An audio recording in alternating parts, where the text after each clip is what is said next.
135 because he's so big, he has trouble making the weight. So again, if Loma wins the fight, he's even small for 135, so he'll stay at 135.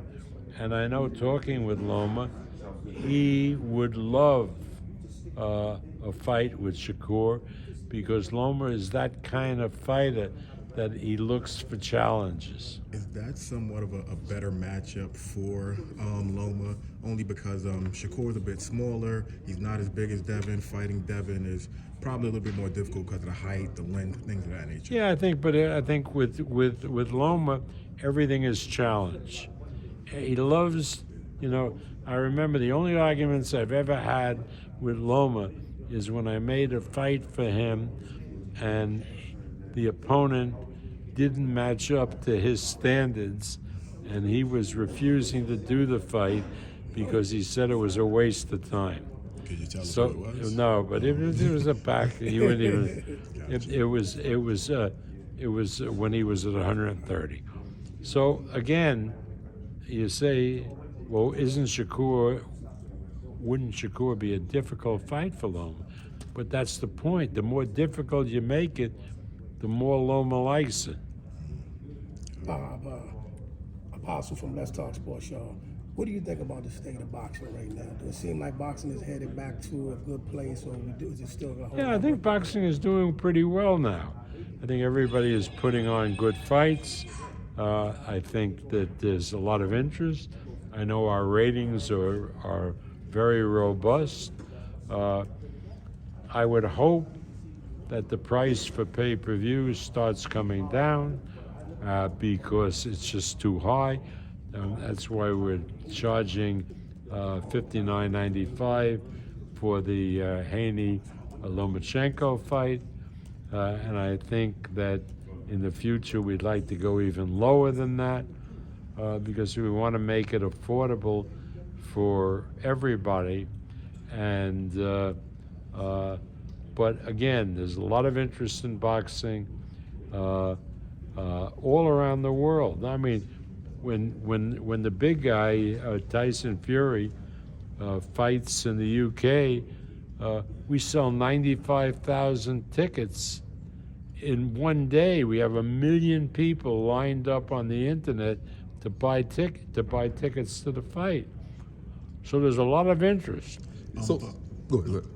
No, so speaking of that, Bob, with Tyson Fury versus Alexander Usyk, is there any truth that the offer from Fury is a 70-30 split?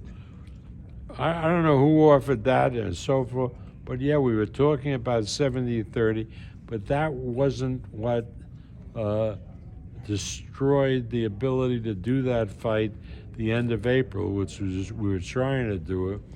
I think they both realized that the Saudis were putting up so much money if the fight could be held off until November, December.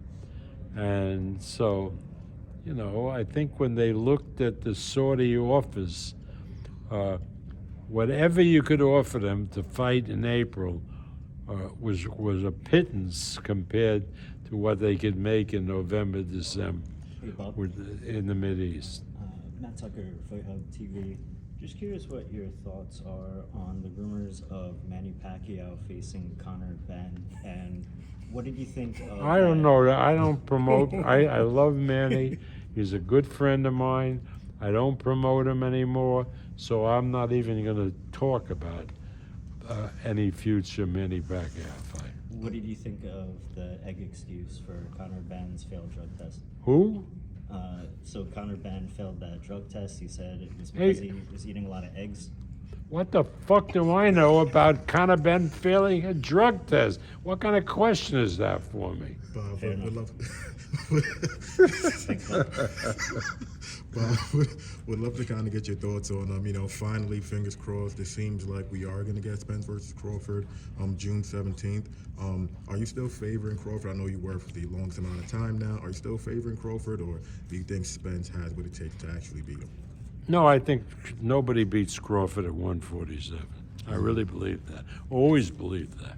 Bob, what are the prospects of you and Terrence Bud Crawford ever working together again? Would you all mend that relationship and, do some fights in the future? Well, you never can tell, but you never can tell. I have no animosity. Look, Terrence's contract with Top Rank ran out. He fought for us as long as we had a contract. What I hate is a fighter who's under contract and then looks to get out and so forth.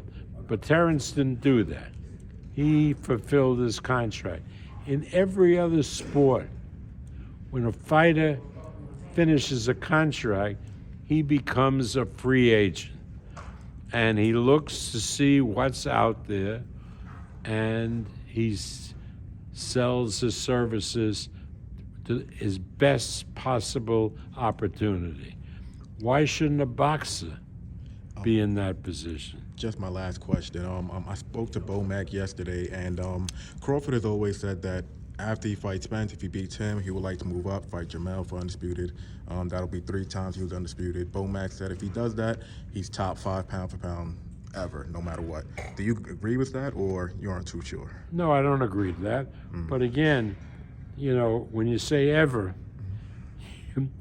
you're really transversing big grounds, right? Is he better than Ray Leonard or Ray Robinson or Marvin Hagler? Or even Tommy. Bomac can say that he would be the best pound for pound currently if he did that, but that's all you can say, really. To say the best ever is really a step too far. Gotcha. Thank you, Bob. Appreciate it.